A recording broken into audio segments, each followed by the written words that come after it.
We're keying out as 10, 9, 8, 7, 6, 5. Sound 2, 1. Booster ignition and liftoff of Shuttle Endeavour with NASA's final space station crew compartment. The friends obey with your humor, celestial backyard. In 2008, Elon Musk was broke. Not struggling, broke. Not cutting back on restaurants, broke. Actually broke. SpaceX had just watched its third rocket explode on the launch pad. Tesla was hemorrhaging cash and weeks away from bankruptcy. His marriage had collapsed, and he had personally poured the last of his PayPal fortune, over $100 million, into two companies that the entire world was betting against. Most people, in that moment, would have quit. And here's what's fascinating about that. It wasn't willpower that kept him going. It wasn't discipline. It wasn't even belief. It was something happening inside his brain, something most people will never activate in their entire lives.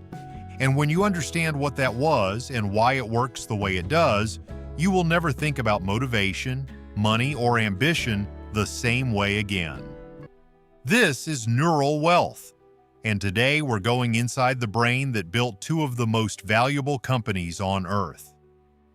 Elon Musk was born in Pretoria, South Africa in 1971. His childhood, by most accounts, was not a happy one. His father was an engineer, cold, domineering, and by Elon's own description, a terrible human being. Elon was small. He was relentlessly bullied. At one point, a group of boys threw him down a flight of stairs and beat him until he was hospitalized.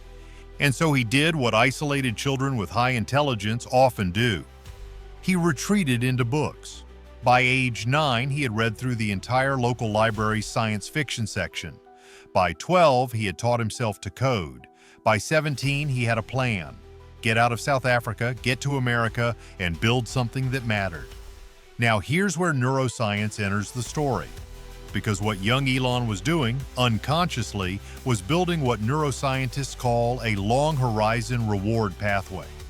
Most people's dopamine systems are calibrated for short cycles. You do something, you get a result, you feel good, repeat. But a small percentage of human brains, particularly those shaped by early adversity and intellectual intensity, develop a different relationship with the reward system. They learn to generate dopamine from the pursuit itself, from the vision, from the distance between where they are and where they're going. In other words, the gap becomes the fuel. Musk made it to Canada at 18, then to the United States. He studied economics and physics at Penn. He got into Stanford's PhD program in energy physics. And then, 2 days after arriving, he dropped out. It was 1995. The internet was igniting, and Elon Musk looked at it and saw something most people didn't. Not a technology, not a trend, a nervous system for the world. And he wanted to build part of it. This is the call to adventure, the moment where the protagonist sees a future that doesn't yet exist and decides to chase it. But here's what the hero's journey doesn't tell you. Every human brain, when confronted with a call like that, runs an automatic threat assessment. The amygdala, your brain's alarm system, fires immediately. It catalogs risk, loss of income, social judgment, failure. For most people, the amygdala wins that argument. They go back to the safe path, the known path. But in high-risk tolerance individuals, and this has been documented in neuroscience research on entrepreneurs and extreme environment decision-makers, the prefrontal cortex maintains executive override. It doesn't suppress fear. It processes it differently.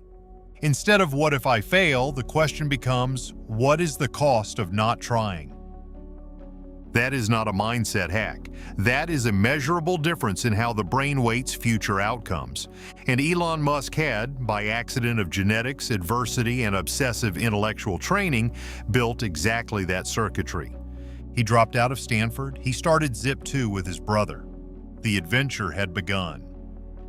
The years between 1995 and 2002 were Musk's first real test. Zip2 was sold to Compaq for $307 million. His cut, $22 million. Most people would have stopped there, invested it, lived comfortably. Musk put almost all of it into X.com, which would eventually become PayPal. PayPal was sold to eBay for $1.5 billion in 2002. Musk walked away with $180 million. And then he did something that his friends, his advisors, and the entire Silicon Valley establishment told him was insane. He put $100 million into a rocket company and another $70 million into a car company. Electric cars, private rockets. In 2004, there is a concept in behavioral neuroscience called loss aversion asymmetry. The research shows that for the average human brain, the pain of losing $100 is roughly twice as powerful as the pleasure of gaining $100. This asymmetry was built by evolution. It kept our ancestors alive, but it also makes most people fundamentally incapable of building wealth at scale, because real wealth requires tolerating a risk profile that the average brain physically cannot sustain without breaking down. Musk's brain is not average on this axis. Studies of successful serial entrepreneurs show lower baseline activity in the insula, the brain region responsible for generating the visceral feeling of risk. Less gut-level alarm, more cognitive processing of the actual probabilities. Combined with an unusually active dopaminergic system, one that generates strong reward signals from progress toward long-term goals, and you get a brain that can bet everything, absorb catastrophic feedback, and keep going. That brain is rare, but it is not random. And that is the part of this story that matters for you. September 28, 2008. SpaceX is on its fourth launch attempt. 3 previous rockets have exploded. The company is out of money. If this one fails, SpaceX is finished. Falcon 1 reaches orbit. It is the first privately developed liquid-fueled rocket in history to do so. 12 weeks later, Tesla closes a financing round that saves the company from bankruptcy by a margin measured in days. Both companies survive. But here is what almost no one talks about. During that period, the months leading up to September 2008, Musk was running on what neuroscientists describe as a chronic high cortisol, high dopamine state. Cortisol is your stress hormone. In short bursts, it sharpens focus and mobilizes energy. In chronic overdose, which is what most people experience under prolonged financial terror, it degrades the prefrontal cortex, impairs decision-making, and produces cognitive shutdown. Most people under that cortisol load would have made catastrophically bad decisions, sold at the bottom, abandoned the mission, collapsed. What protected Musk was the intensity of his why. When your brain has a goal that is sufficiently large, a goal coded as existentially meaningful, not just financially desirable, the motivational architecture shifts.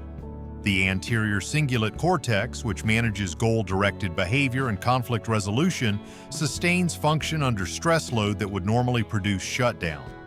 In plain terms, a big enough mission gives the brain a reason to stay online when everything else says shut down. This is not metaphor. This is neurobiology. Today, SpaceX is valued at over $200 billion. Tesla transformed an entire global industry. But here's the question that matters. What does any of this have to do with you? You are probably not building a rocket company. You are probably not betting your last $100 million on anything.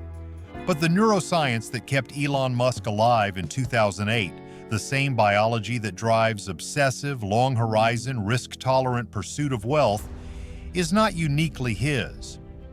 It is a system, and systems can be trained. Here are 3 mechanisms from his story that you can begin activating today. Number 1.